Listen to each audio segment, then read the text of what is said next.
ॐ सर्वमङ्गलमाङ्गल्ये शिवे सर्वार्थसाधिके शरण्ये त्र्यम्बके गौरी नारायणी नमोऽस्तुते।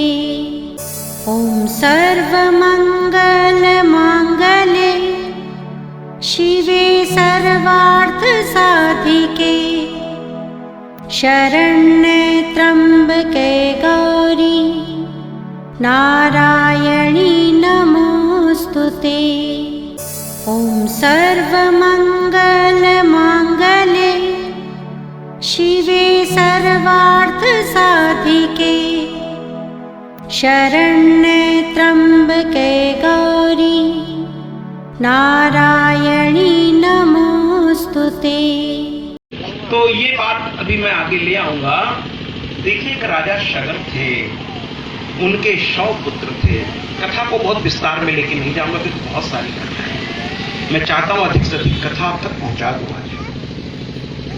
तो उन्होंने कुछ ऐसा कृत्य किया कि एक ऋषि के क्रोध के शिकार हो गए और जलकर भस्म हो गए। अब उनका उपाय जब ऋषि से पूछा गया, गंगा को अगर धरा पर लाया गया तो इनकी मुक्ति होगी महाराज। अब उनके जो पिता थे, चूंकि ये कपिल मुनि के शाप से हुआ था और कपिल मुनि समुद्र के पास रहते थे, अब गंगा को उतारकर समुद्र तक ले आना था। तो कुल मिलाकर शगर ने तपस्या शुरू की। पुत्र जब संकट में आता है, चाहे वो अपनी मूर्खता डाले, माता पिता अपनी ओर से पूरा प्रयास करते हैं महाराज, और उसे बाद में चेतावनी देते हैं दोबारा ऐसा नहीं करना। ठीक है, तो बेटा बात नहीं। तो शगर ने तपस्या की, करते करते वो मृत्यु को प्राप्त हो, लेकिन गंगा नहीं। फिर उनके पुत्र अश्मंज ने भी तपस्या की, लेकिन गंगा फिर भी नहीं आई। अश्मंज भी तपस्या करते करते मृत्यु को प्राप्त हो गए। बेटा ग्राफी करते समय का ध्यान रखिए, पीछे वाले भी देखते रहे। तो कुल मिलाकर के अश्मंज भी तपस्या करके मारे नहीं गए, बल्कि ये कहना गलत होगा, वो वहां के वातावरण की कुछ ऐसी स्थिति थी, हिमालय पे बहुत ठंड होती है और एक अलग ही वातावरण होता है, तो उनको मैं मारे का शब्द इस्तेमाल नहीं करूंगा, मर गए, वो भी मर गए। इसके बाद अंशमंज के पुत्र हुए अंशुमान, फिर उन्होंने भी तपस्या की और वो भी स्वर्गवासी हो गए महाराज। एक गंगा को लाने में कई कुल लग गया, और उस गंगा के साथ हम ये कर रहे हैं महाराज, ये कर रहे हैं। नाला गंदगी उसमें हम लोग प्रवाहित कर रहे हैं। गंगा को आज मैली कर दिया हम लोगों ने। हाँ, जिस गंगा को लाने में पूरा परिवार एक के बाद एक स्वर्गवासी होता जा रहा है। समझिए उस गंगा के महत्व को, आप समझिए और ये संदेश सबको दीजिए। गंगा में पुष्प जो आप लोग विसर्जित करते हैं, घर का चढ़ाया फूल बंद कर दीजिए महाराज, बंद कीजिए। आप लोग सोचते बहुत बढ़िया काम किया, अपने घर के देवी देवता का चढ़ाया फूल इधर उधर नहीं फेंका, गंगा जी में ले जाकर डाला। मत करिए। मूर्ति का विसर्जन मत करिए, मत करिए, क्योंकि मूर्ति केमिकल से बनती है, बहुत सारे केमिकल उसमें इस्तेमाल होते हैं। गंगा प्रदूषित हो रही है महाराज, और उससे भी बढ़ करके नाला। अब आप कहेंगे महाराज फिर फूल कहाँ फेंकें? भैया घर में ही एक स्वच्छ जगह देखकर एक छोटा सा गड्ढा बना उसमें विसर्जित कर दीजिए, और क्या कर सकते। लेकिन गंगा मैली हो रही, और जो नाला नाली ये सब जो शहरों की गिर रहे हैं महाराज, मैं क्या करूं? जिस गंगा के लिए इतना कुछ होने जा रहा, अंत में भागीरथ आए, उन्होंने भी घनघोर तपस्या की, लेकिन इतने काल से एक परिवार लगा हुआ था, तो तपस्या फलीभूत तो होनी थी। भागीरथ तक आते आते वो तपस्या इतनी प्रचंड हो गई, पहले ब्रह्मा प्रसन्न हुए, उन्होंने कहा मैं कमंडल से छोड़ दूंगा, लेकिन इनको संभालेगा कौन? इनका वेग बड़ा प्रचंड होगा, पृथ्वी के टुकड़े टुकड़े हो जाएंगे महाराज। तो कहे शिव को प्रसन्न करो, एकमात्र वही है जो इनके वेग को संभाल सकते हैं महाराज। तो कुल मिलाकर के शिव को भी तपस्या उन्होंने कहते कि कितनी तपस्या करनी पड़ी, ब्रह्मा फिर शिव, जब शिव की तपस्या की तो उन्होंने कहा ठीक है, ब्रह्मा जी से ये छोड़ें, मैं स्वीकार करूंगा। ब्रह्मा ने छोड़ा, बड़ी घनघोर आवाज के साथ वहां से मां गंगा चली। बोलिए ना गंगा मैया की। तो मां गंगा चल पड़ी, हराती, चारों ओर एक प्रचंड आवाज होने लगी। लोग सोचने लगे अब क्या हो रहा है। मां गंगा वहां से चलती हुई जब बहुत ही तीव्र गति से, अपना उनका गति इतना प्रचंड था कि लगा आज प्रलय आ जाएगा, लेकिन शिव जटा खोलकर सामने आ गए। गंगा उनके स्वरूप को देखने लगी। कर्पूर गौरम करुणावतारम संसार सारम जगेंद्र सदा वसंतम हृदया रविंदे भवम भवानी सहितम भवम भवानी सहितम नमः, भवम भवानी सहितम नमः। ऐसे भोले बाबा को जब मां गंगा ने देखा तो वो जो है देखती रह गई, एक तक देखती रह गई, और उन्होंने चरणों को प्रणाम करते हुए पूछा मेरा स्थान, क्योंकि हृदय में और चरणों में तो गौरी विराजमान थी, वो स्थान तो किसी को मिल ही नहीं सकता था। तो कहे मेरा स्थान, तो कहा भगवान शिव ने तुम मेरे सिर पर निवास करोगी। बोलिए न देवों के देव महादेव की जय। उन्होंने सिर पर स्थान दे दिया और जटा बांध ली। अब जटा बांधते ही गंगा जी उसी में घूमने लगी। एक आवाज तो हो रही थी लेकिन जल धारा आगे नहीं जा रही, गंगा जी उसी में घूम रही है। और ब्रह्मा जी ने शंख दिया था भागीरथ को कि जब ये शंख तुम बजाते हुए जिधर जिधर जाओगे उधर उधर ही गंगा जाएंगी, अब तुम ले जा सकते इनको, जहां तुम्हारे वो पूर्वज भस्म रूप में वहां है और अभी उनकी मुक्ति नहीं हुई, वहां ले जाओ इनको, ले जाओ इनको। अब वो महाराज ले करके शंख बजा रहे हैं, लेकिन गंगा जी वहां से निकल ही नहीं रही है, जटा में घूम रही है। शंख बज रहा है, जटा में घूम रही है। अब ये कहे ये तो अच्छा हुआ, आकाश से निकले खजूर लटके वाली हालत हो गई। वहां से तो बड़ी मुश्किल से आई, अब फिर यहाँ रुक गई। अब मैं क्या करूं, शिव को तो आदेश, मैं क्या, संसार का कोई व्यक्ति नहीं दे सकता। शिव का अगर उल्टा करें, शिव शब्द को उल्टा करें तो वशी हो जाता है। शिव को उल्टा लिखे वशी, जो किसी के वश में ना हो वो है शिव। तुमको कौन आदेश दे सकता महाराज, कोई नहीं दे सकता। अब ये हाथ जोड़ के फिर रोने लगे। भोले बाबा करुणा के सागर है, कह क्यों रोता है।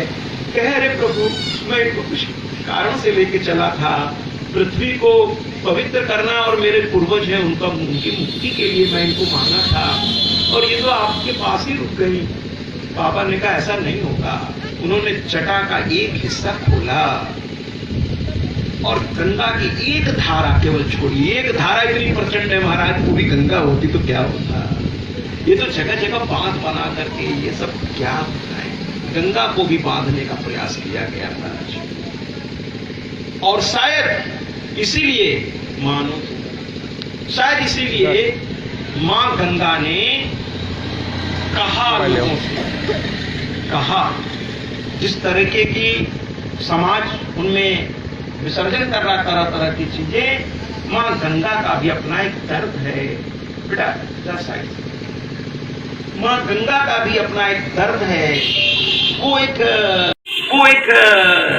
गायिका के माध्यम से इस दर्द को मैं आप तक पहुंचाना चाहता हूं। समझने का प्रयास कीजिएगा मां गंगा को, मां गंगा को समझने का प्रयास कीजिए इस गीत के माध्यम से। मां समझिएगा, ये गीत बहुत कुछ कह जाता है मां के इस भाव को कि मानो तो मैं गंगा मां हूं, न मानो तो बहता पानी। मानने पे है, अगर मुझे मां कहते हो तो मां का सम्मान करो। खुद भी कहते ना, दर्शन मात्रेण मन कामना पूर्ति।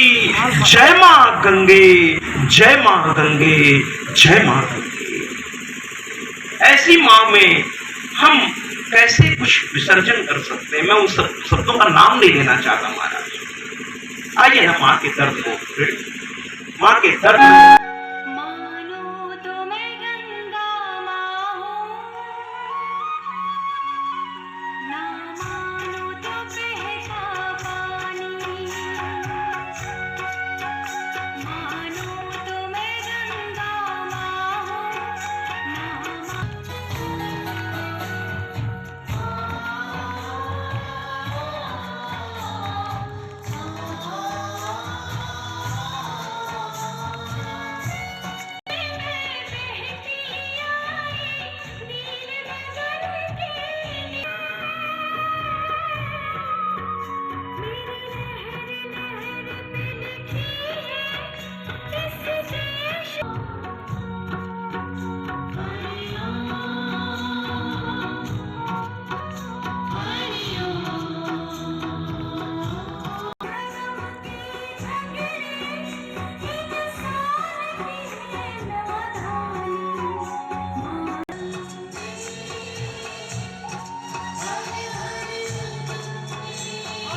आइए ना, गंगा मैया की, गंगा मैया की, गंगा मैया की और मेरी शेरों वाली माँ की जय। बोल साचे दरबार की जय। आइए ना, ऐसी माँ गंगा को हमें क्या देना चाहिए सोचना है। इनको स्वच्छ रखना होगा, इनमें स्नान करते समय कुछ बातों का ध्यान रखना होगा महाराज। गंगा स्नान की विधि, अब चूंकि बहुत सारी कथाएं हैं, लेकिन मैं बताए बिना आगे नहीं बढ़ूंगा। गंगा स्नान की अपनी एक विधि होती महाराज, यूं ही नहीं कि बस कपड़ा उतारे और झम से कूद गए। ये गंगा स्नान की विधि नहीं है। गंगा स्नान की विधि होती है, इसको मौसल स्नान कहते हैं। मौसल स्नान कैसे होता है? मौसल स्नान बताता हूं। सबसे पहले अगर शिखा है तो शिखा बंधन करिए, वस्त्र इत्यादि उतार कर एक जगह पर रख दीजिए। हाँ, कमर से नीचे वस्त्र पुरुष पहने रहें। स्त्री तो खैर पूर्ण वस्त्र में ही होती है स्नान में। और पहले माँ को पूजन करें, पुष्प लेकर के, चीज के लेकर पूजन करें। पहले पुष्प चढ़ाएं, फिर माँ को प्रणाम करें, उनको वंदन करें, जी भर तुमको निहारते हुए प्रणाम करके कहिए कि माँ आज मेरा कृपया मंच के सामने बातचीत न करें, लाइव जा रहा है, 117 देश इसे देख रहे हैं, कृपया ध्यान रखिए इसका। तो कुल मिलाकर के महाराज प्रणाम करें, प्रणाम करके और माँ से आज्ञा लें, कहें मेरा सौभाग्य है आज आपका दर्शन हुआ।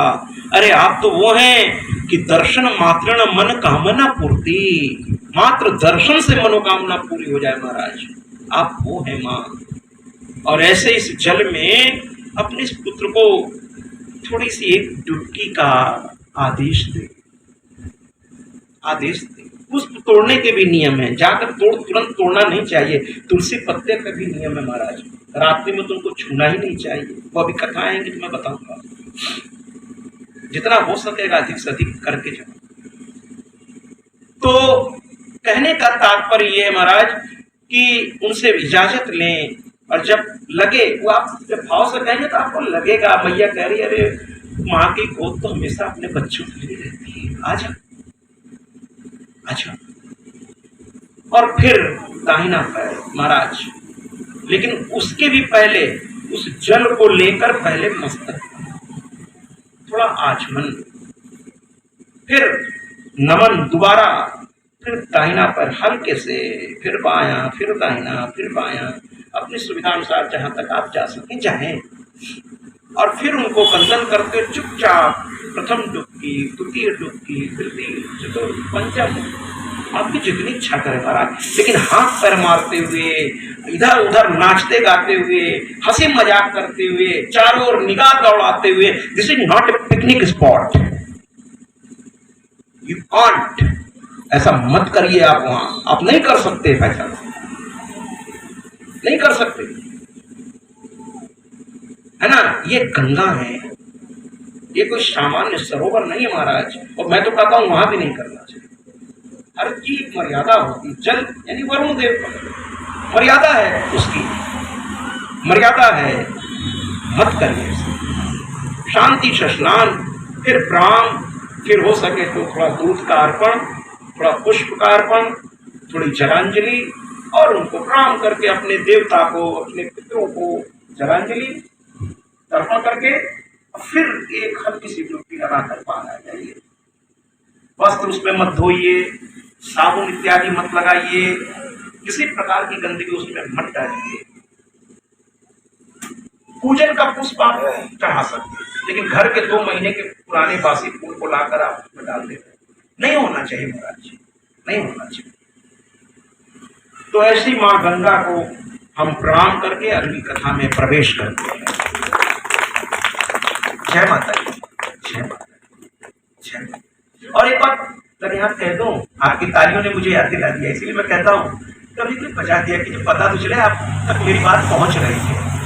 देखिए तुरंत एक बात याद आ गई, और ये कहकर ही मैं आगे बढ़ना चाहूँगा कि जिस घर में, हिंदू घर में, सनातन धर्म को मानने वाले घर में माँ गंगा ना हो, उनका जल, और सबसे शुद्ध जल तो गंगोत्री से महाराज आजकल तो सरकार उपलब्ध करा रही है, ऑनलाइन मंगा लीजिए आ जाएगी। तो उनका जल, क्योंकि बीच में तो सब मिलावट हो जा रहा है, गंगा जी बचती कहाँ है? संगम तक आते आते भी गंगा जी कहाँ बचती? वो तो जब माघ मेला आता है तो थोड़ा वहां से जल बातों से छोड़ा जाता है, तो थोड़ा हम संगम वालों को भी नसीब हो जाता है, वरना हम लोग भी साल भर गंगा में कहाँ स्नान कर पाए, कहाँ कर पाए।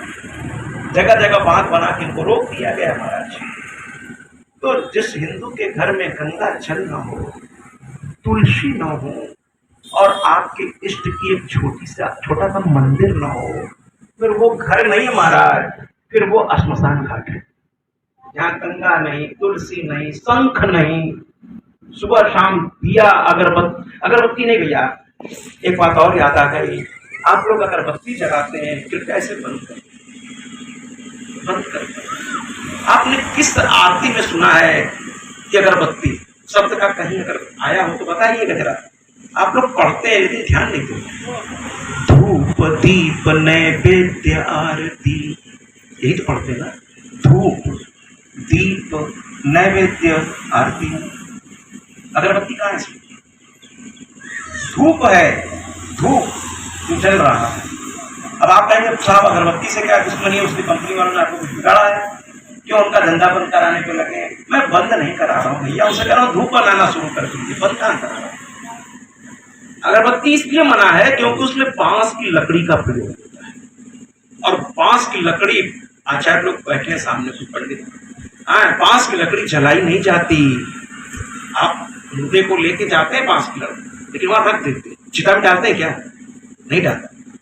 बांस की लकड़ी जलाने से पितृ दोष लगता है महाराज। और फिर आप कहते हैं मेरे घर में अशांति है।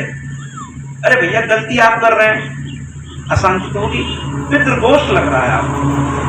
तो जो बांस की उसमें जो होती है, इसीलिए अगरबत्ती वर्जित है। धूप जलाइए, धूप जलाइए। ये पीठ बड़ी जिम्मेदारी की पीठ है। ये व्यास पीठ केवल ऐसे बैठे के नहीं दी जाती, समाज को एक दिशा देना है आपको। और मैं शिक्षक रहा, उस समय भी वही काम था, लेकिन उसका दायरा एक सीमित था, अब दायरा विस्तृत है। वो एक क्लासरूम में हुआ करता था या एक पूरे संस्था को हम लोग हैंडल करते थे। आज पूरा विस्तृत संसार है, माँ का दिया हुआ, माँ की कृपा है। तो मैं आप सबसे कहना चाहता हूँ कि गंगा जल घर में रखिए, धूप रखिए, और क्या कहते हैं, शंख रखिए। शंखचूर्ण की कथा आगे अभी आएगी, उन्हीं से शंख ये पैदा हुआ है। शंख बहुत प्रिय है माँ लक्ष्मी को, शंख की ध्वनि। लेकिन एक बात और, देखिए बातें एक के बाद एक आती जा रही है। शंख ध्वनि स्त्रियों को वर्जित है, आप शंख मत देखिएगा कभी, वो से ये पुरुष कर सकते। इसके बायोलॉजिकल कारण भी एक दिन पिताजी से चर्चा हुई और नहीं हुई है तो मैं बता दूं कि उसमें जरा ताकत चाहिए होता है, उसके लिए पहले सांस अंदर लेनी पड़ती है, फिर उसको फूंकना पड़ता है। मैं सरल भाषा में समझा कर, केवल यही नहीं कहूंगा कि हम कह रहे हैं इसलिए इसको मान जाएंगे।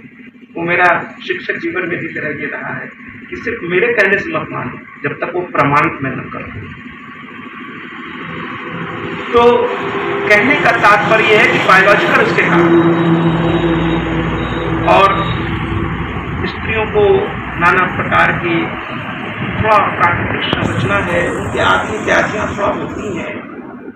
तो हमारे पूर्वजों ने बड़ा सोच समझ कर सब नियम बनाया, और हम लोग कहते हैं क्या फर्क पड़ जाएगा, बहस करना शुरू कर देते हैं। उन्होंने बहुत सोच करके, बड़ा तार्किक है ये बातें, उसकी गहराई में बहुत ध्यान में नहीं जाना चाहता। लेकिन स्त्रियों को एक चीज और स्त्रियों को वर्जित है महाराज, साष्टांग प्रणाम मत करिए किसी को।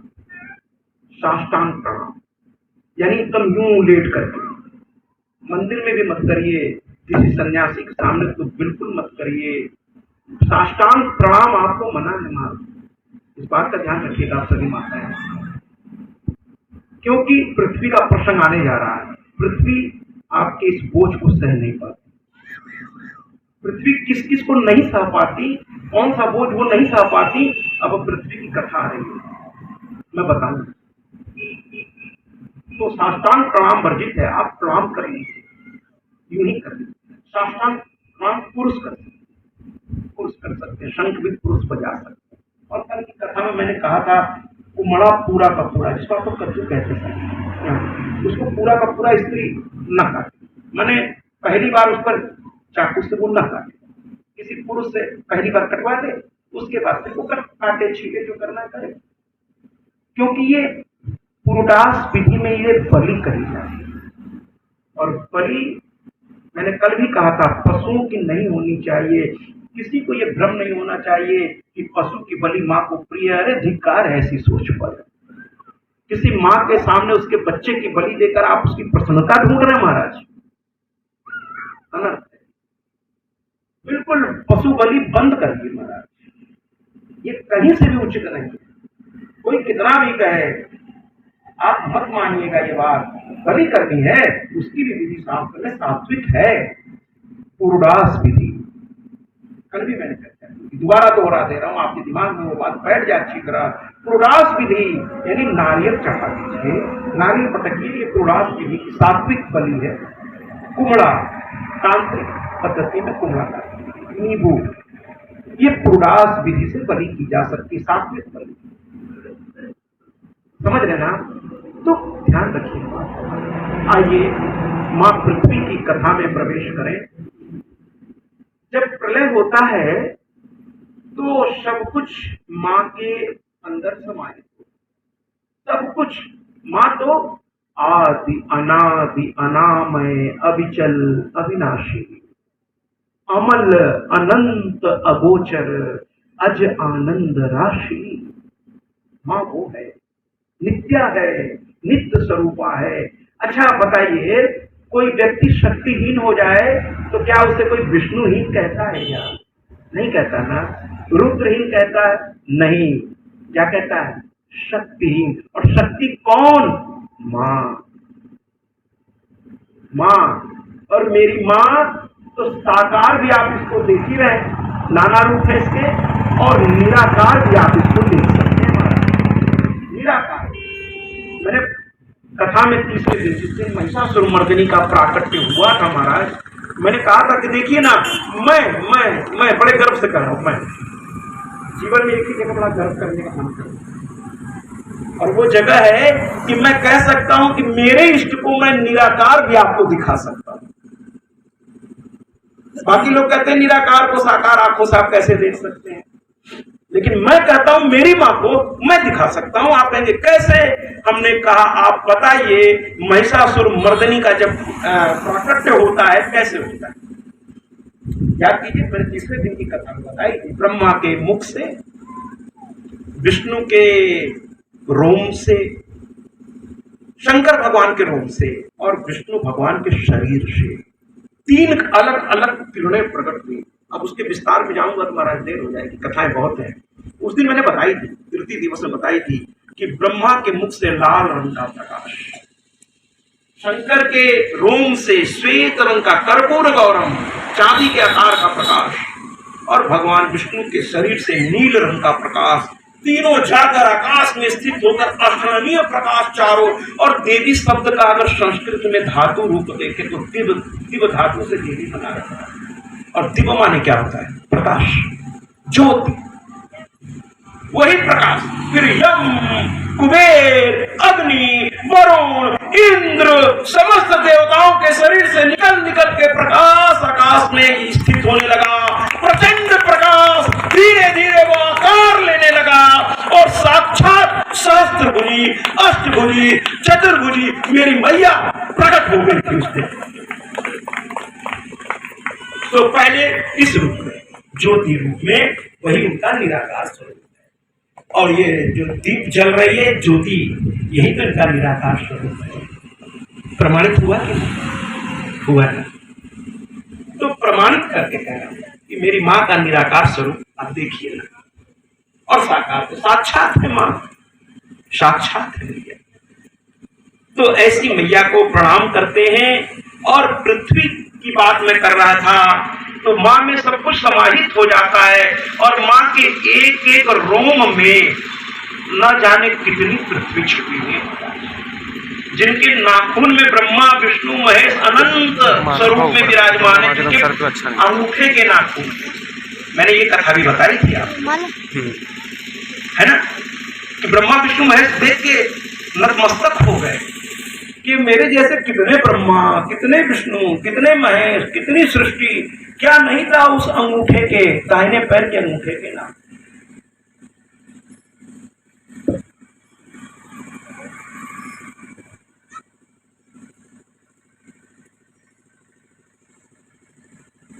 क्या नहीं था उस दाहिने पैर के अंगूठे के नाखून, क्या नहीं था, क्या नहीं था, क्या नहीं था। उस मां के एक एक रोम में पृथ्वी, और जब जब प्रलय के बाद फिर से सृष्टि की रचना होती है तो ब्रह्मा जी के निवेदन में किसी एक रोम से एक पृथ्वी आकर के अचल हो जाती है, अचल हो जाती है। फिर मां ने वहां से अचला शक्ति भेजती है, वो स्थिर हो जाती है। फिर ब्रह्मा जी उस पर कील के रूप में पहाड़ों का निर्माण करके उसको और सुव्यवस्थित करते हैं और फिर रचना प्राप्त होती है। ऐसे मां पृथ्वी को सर्वप्रथम भगवान विष्णु ने उनका पूजन किया, क्योंकि वामनावतार में पृथ्वी से उनका विवाह हुआ, वामनावतार में, और उनके पुत्र हुए हैं मंगल। तो महाराज पृथ्वी को वो प्रणाम करती हैं, ब्रह्मा जी भी, विष्णु भगवान सर्वप्रथम उनकी पूजा करते हैं, पत्नी रूप में वामनावतार में भगवान विष्णु ने उनकी पूजा की पृथ्वी, और बहुत प्यार से उनको नमन करते हुए बहुत प्यार से उनकी आराधना की, और मां पृथ्वी से पूछा कि हे मां, तुम्हें कौन कौन सी चीज अप्रिय है, बता दो, मैं संसार को बता दूं कि तुम किसका किसका बोझ नहीं उठा सकते, क्योंकि वो धारण करती, इसलिए उसका नाम धरा है। पर्वतों को अपने ऊपर धारण करती, इसलिए मही है, और विस्तार ली हुई है, इसलिए वो पृथ्वी है। और चूंकि उस पर मेदनी फैल गई थी, किसकी, मधु और कैटप की, वो कथा मैंने बता दी है, इसलिए उसका एक नाम मेदनी भी है पृथ्वी। इतने पर्यायवाची नाम है उनके। तो कहे कि भैया, इसलिए मैंने उस दिन कथा में कहा था मधु कैटप के वध की बात, कि माताओं मिट्टी खाना ठीक नहीं है, कुछ माताएं खा लेती, कहते सोधी लग रही है। मैं बता दूं आपको हाथ जोड़ के कि मिट्टी पर ऐसा शास्त्र कहता है, मैं अपने मन से बना के आपको डरा नहीं रहा हूं, कि मधु कैटप की चर्बी इस पर फैली थी मरने के बाद, इसलिए मेदनी है, और चर्बी मुंह में डाला जाता है। क्या मिट्टी अभक्ष है, भक्ष नहीं है, अभक्ष। इसलिए माताओं, कोई भी अगर आप में ये करता हो तो छोड़ दीजिए, और अपने अगल बगल भी ध्यान रखिए, भैया मिट्टी मत खाओ, और बायोलॉजिकल भी तरीका सही नहीं, कितना वातावरण अशुद्ध हो चुका है। तो कुल मिलाकर के पृथ्वी से पूछा गया कि आपको क्या क्या असहनीय हो जाता है, अगर वो आपके ऊपर रख दिया जाए तो आप तो श्राप, भगवान कभी किसी को श्राप नहीं देते, ये भूल से भी मत सोचिए, भगवान दुख देता ही नहीं। अरे भैया, भगवान सब्जेक्ट है ही नहीं, यानी करता है ही नहीं, भगवान करता नहीं है, भगवान तो दृष्टा है, वो सिर्फ देखता है, फल तो आप अपने कर्मानुसार का, भगवान नहीं देता, न देता है न लेता है आपसे, बस आपके भाव देखता है। भगवान दृष्टा है, साक्षी है आपके हर कर्म का, इसलिए कर्म करने से पहले सोचिए। देखिए, मोटिव सही, यानी उद्देश्य सही, प्रचार जी, मोटिव सही तो कर्म कर्म है, और अगर मोटिव गलत है तो कर्म विकर्म है, विकर्म है, इसका मोटिव ही सही नहीं है तो विकर्म है हमारा। आप कितना भी दान कर लीजिए, कितना भी पुण्य कर लीजिए, कितनी भी तपस्या कर लीजिए, लेकिन उसका मोटिव गलत है। जो राक्षसों को था, देवताओं को ही पराजित करना है महाराज, दूसरे को नुकसान पहुंचाने के लिए जो आप पूजा पाठ करेंगे ना महाराज, उल्टा लौट के आप पे आएगा प्रभु। मत करिए, सब मत करिए। मैं इस कथा के माध्यम से पहले दिन से कह रहा हूं, मैं वो कथा लेके नहीं चला हूं, एक था राजा एक, मैं वो कथा लेके चला ही नहीं सब, और केवल संगीत संगीत संगीत संगीत, कथा का पता ही नहीं रहता।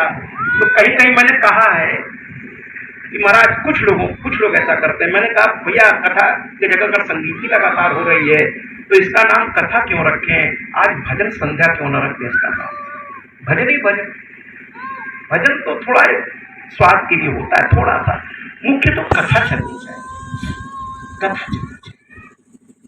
तो पृथ्वी से पूछा गया कि आपके लिए क्या आसानी है, तो उसमें जो है पृथ्वी ने बताना शुरू किया। और माताओं ध्यान से सुनिएगा, आप बारी आपकी है सुनने की, आप सब बहुत ध्यान।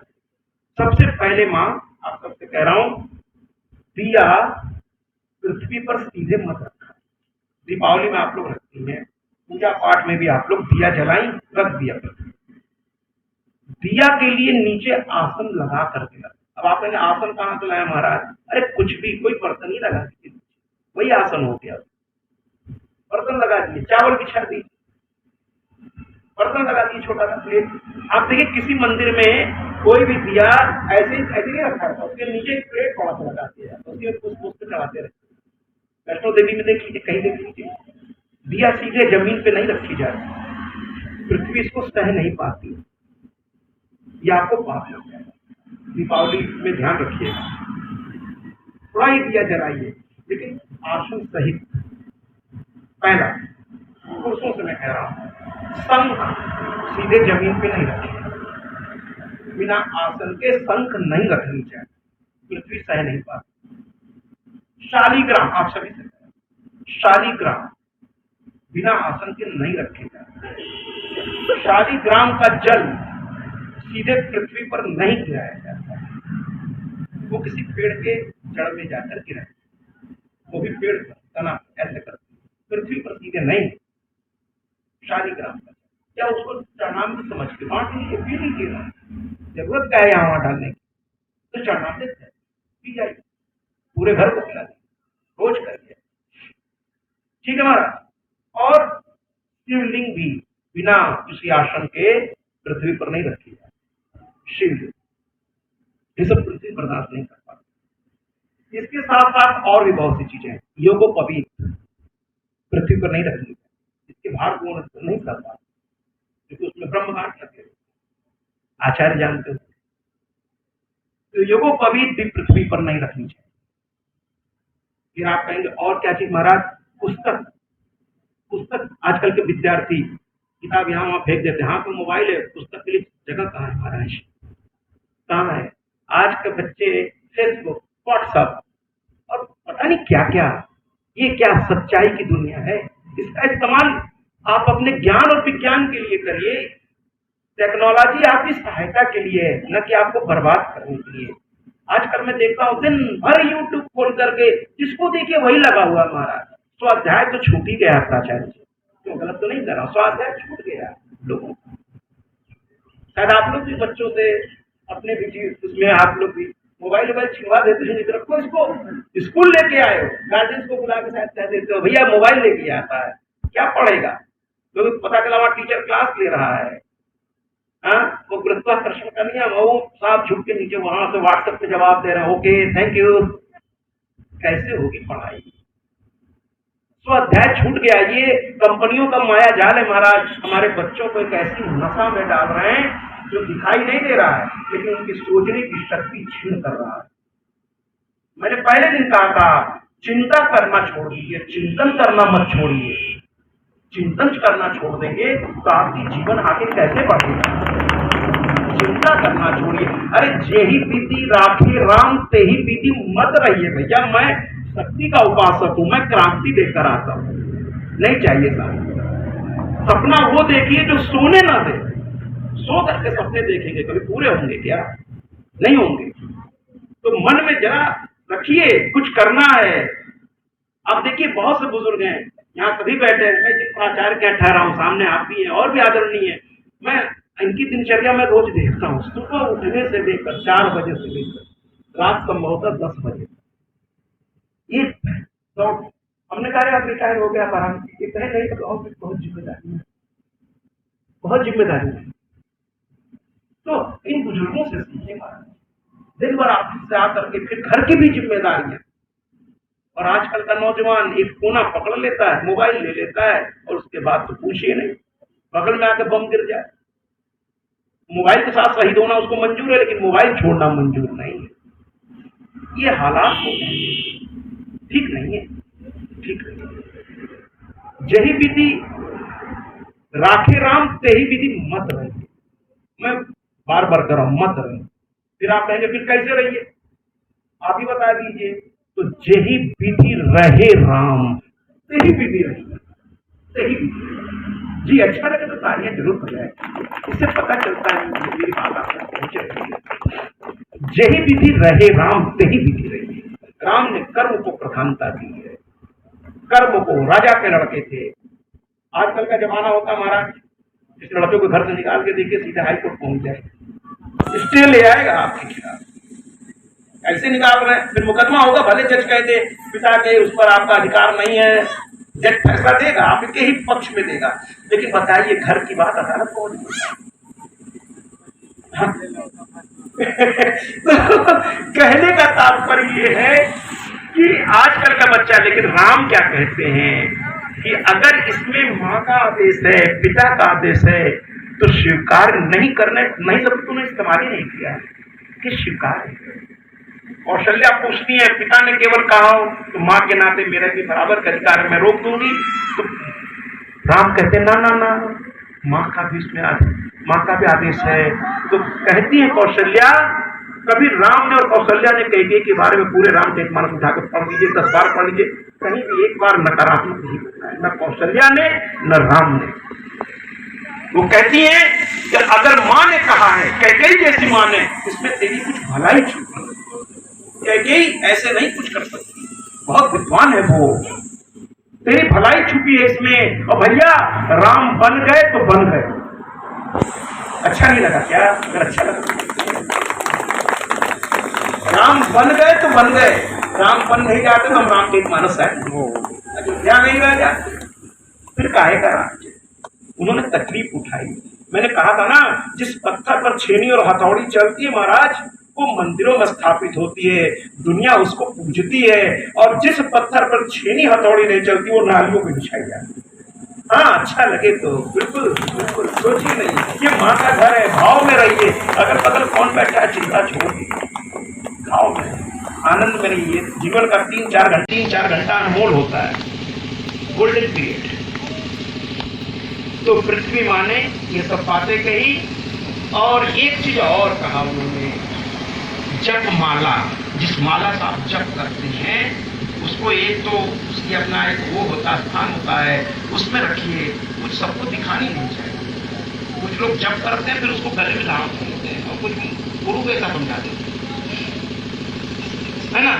उस माला को अपने पूजा स्थान में रखिए और उसके वस्त्र में रखिए, और उसको पृथ्वी पर सीधे मत रखिए, उसके लिए भी आसन, इसका ध्यान रखिए।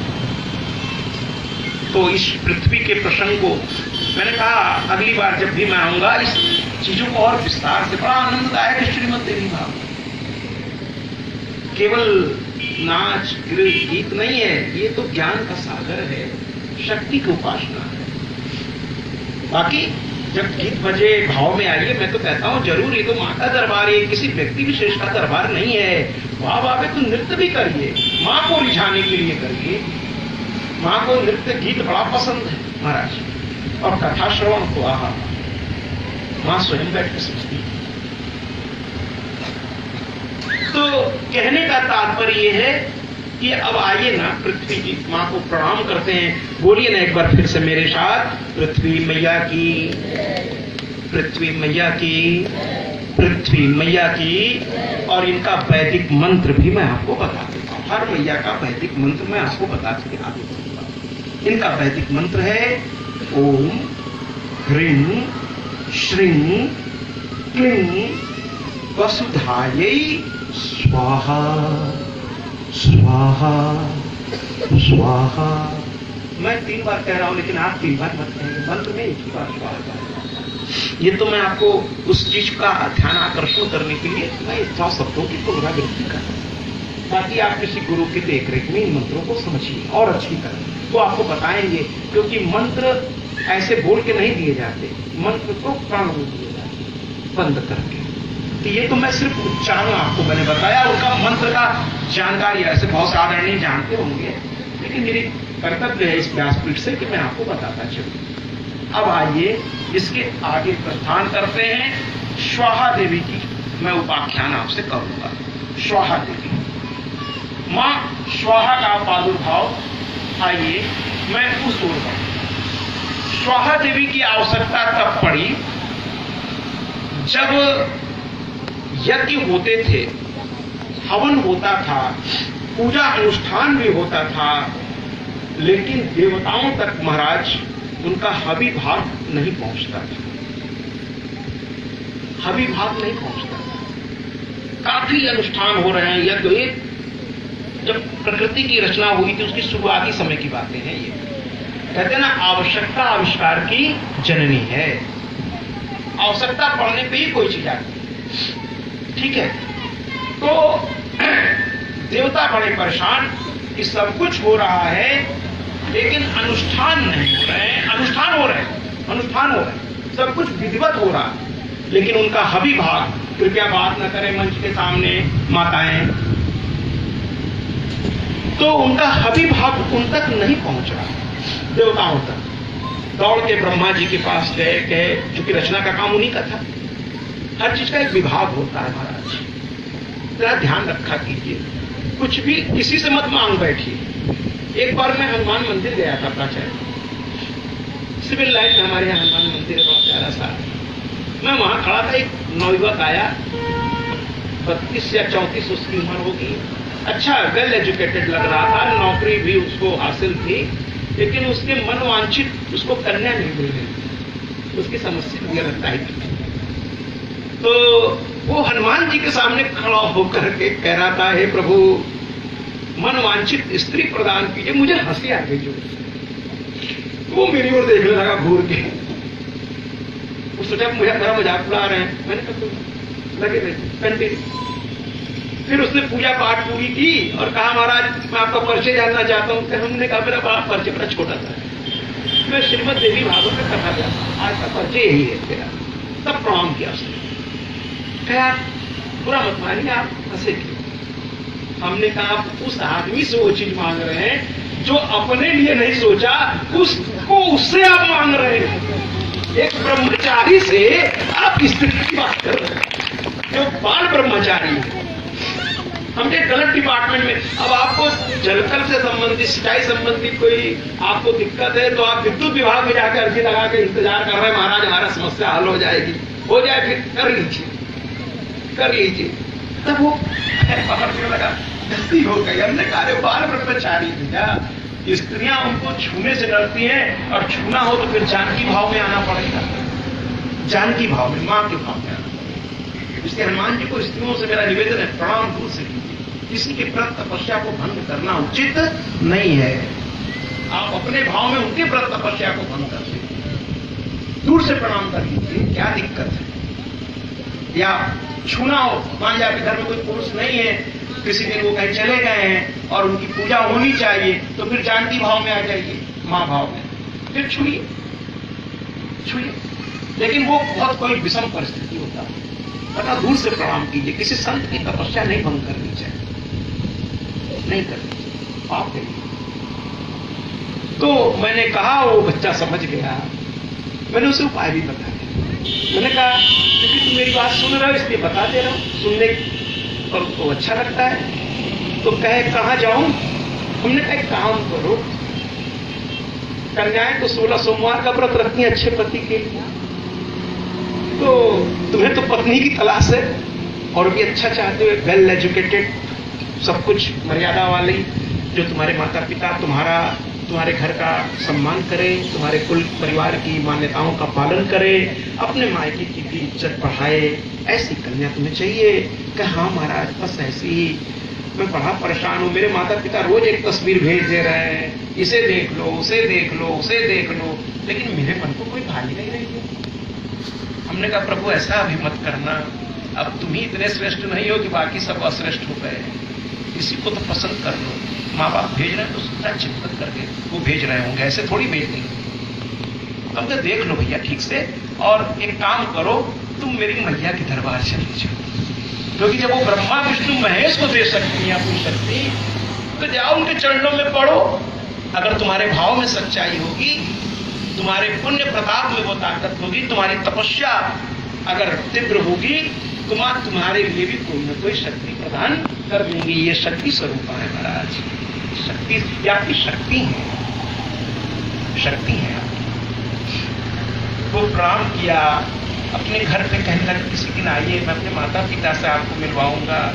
आज पता नहीं मेरा भाग्य, पढ़ा लिखा था कि मेरे भाग्य आज अच्छे थे कि इत्तेफाक से आप आ गए, और मुझे वरना मैं तो रोज आकर हर मंगल को हनुमान जी को परेशान कर रहा था। और कुछ दिनों बाद उसका फोन आया महाराज, मैंने रिसीव किया। मैंने उससे कहा था मुझसे बात कर लिया तो 9 बजे के बाद, क्योंकि उसके पहले या तो मैं कथा में व्यस्त रहता हूँ या कुछ गणमान्य लोग मेरे आसपास रहते। हमने कहा कोई फोन करना तो 9 बजे के बाद। तो उसने फोन किया, कहे महाराज निवास स्थान का पता चाहिए था आपके। मैंने कहा आप कहाँ के हो? मैं प्रयाग में, मैं भी प्रयागराज का। मैंने पता बता दिया, मैंने ये नहीं पूछा क्यों, संत नहीं सब सोचता है। दूसरे बजे क्यों चाहिए आपको, क्या काम है आपको? मैंने कुछ नहीं, मैंने कहा ले लो भैया पता ले।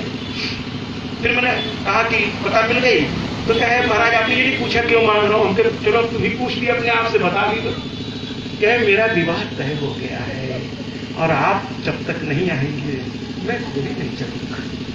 हमने कहा भैया निर्भर इस बात पे करता है कि उस डेट में मेरी कोई कथा कहीं लगी तो नहीं। अगर कथा होगी तब तो भैया संभव नहीं, कथा नहीं हुई तो मैं जरूर। और मैंने लगे हाथ कहा माँ के दरबार गए थे क्या? कहे महाराज पहले ही दिन मैं गया और मैं कुछ कह ही नहीं पाया, मेरे आंख से आंसू आने लगा, क्योंकि मेरे माता पिता मुझसे रुष्ट हो रहे हैं, नाराज हो रहे हैं, तुम विवाह नहीं करना चाहते हो, क्या वजह है? नाना प्रकार के कभी कोई दोष भी लगा देते हैं कि तुम्हारे मन में जो बता दो साफ साफ, कोई हो तो बताओ, जबकि ऐसा कुछ नहीं है। मैंने माँ से कही, उसके कुछ दिनों बाद ही मेरे माता पिता की ही एक पसंद मुझे बहुत अच्छी लगी। हमके बताओ ये है माँ, ये है माँ, तुम भी खुश, तुम्हारे माता पिता भी खुश, सभी खुश, किसी का निरादर नहीं हुआ, ये है मेरी भैया। तालियां बजाने को मन नहीं करता। महाराज अब इस बात को यहीं छोड़ते हुए आगे बढ़ते हैं। स्वाहा देवी के बारे में ब्रह्मा जी से जब सारे देवताओं ने कहा महाराज हम तक भविष्य नहीं पहुंच रहा, तो ब्रह्मा जी ने कहा क्यों नहीं पहुंच रहा? क्या यज्ञ नहीं हो रहे? क्या हो रहे महाराज? अनुष्ठान नहीं हो रहे? हो रहे महाराज। कथा श्रवण इत्यादि नहीं हो रही है धरा पर? हो रही महाराज। मंत्रों का उच्चारण नहीं हो रहा? हो रहे महाराज। व्रत उपवास ये सब नहीं हो रहे? हो रहे महाराज। तो ब्रह्मा जी को तो गुस्सा आ गया, जब सब कुछ हो रहा है तब तुम्हें तुम्हारा भाग क्यों नहीं मिल रहा है? तो कहे महाराज अब ये बात समझ में नहीं आ रही, तभी तो हम लोग आपके पास आए हैं, समस्या कहाँ है? ब्रह्मा जी चकरा गए, वो ध्यान कर माँ का ध्यान, माँ को याद किया ब्रह्मा जी ने, और ब्रह्मा जी ने ऊंचे पहाड़ों वाली ओम सर्वमंगल मांगल्ये शिवे सर्वार्थ साधिके शरण्ये त्र्यंबके गौरी नारायणी नमोस्तुते।